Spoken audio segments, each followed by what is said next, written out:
புதிய தலைமுறை முடக்கம். அரசு கேபிள் நிறுவனத்திலிருந்து நீக்கமா?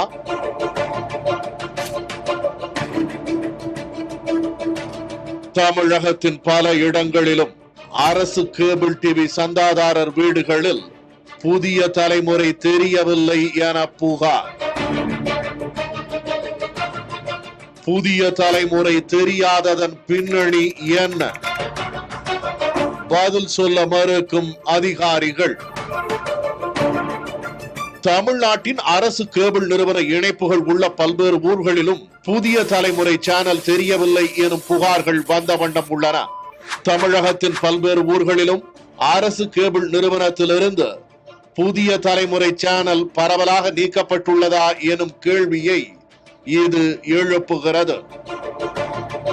சென்ற வெள்ளிக்கிழமை முதலாகவே பல்வேறு ஊர்களிலிருந்தும் புதிய தலைமுறை அலுவலகத்துக்கு புகார்கள் வந்த வண்ணம் இருந்தன.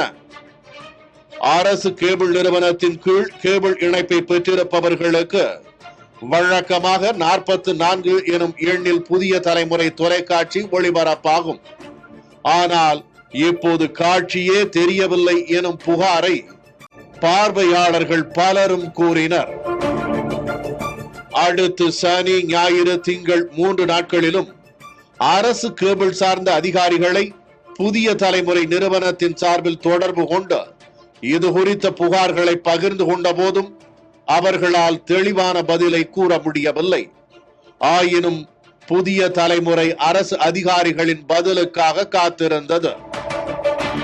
4 நாட்கள் வரை காத்திருந்தும் பதில் ஏதும் கிடைக்காத சூழலிலேயே அரசு கேபிள் நிறுவனத்தின் கணிசமான இணைப்புகளிலிருந்து புதிய தலைமுறை நீக்கப்பட்டிருக்கலாம் எனும் ஐயம் எழுகிறது. மக்களுக்கு கேபிள் சேவையை வழங்கும் நிறுவனம் எதுவாயினும் எல்லா தொலைக்காட்சிகளும் மக்களை சென்றடைய பாலமாக செயல்படுவதே கேபிள் சேவைக்கான நெறியாகும். இத்தகு பின்னணியில் புதிய தலைமுறை சேவை முடக்கப்பட்ட பின்னணி என்ன என்ற கேள்வி எழுகிறது. தமிழ்நாட்டில் நடுநிலையான இதழியலுக்கு பெயர் பெற்ற தொலைக்காட்சி என்பதோடு எப்போதுமே மக்களுடைய எண்ணங்களை பிரதிபலிக்கும் தொலைக்காட்சியாகவும் பெருவாரி மக்களால் பார்க்கப்படும் முன்னணி தொலைக்காட்சியாகவும் திகழ்வது புதிய தலைமுறை. இப்படிப்பட்ட சூழலில் புதிய தலைமுறையின் சேவை நிறுத்தப்பட்ட காரணம் என்ன என்ற கேள்வியை பலரும் எழுப்பி வருகின்றனர்.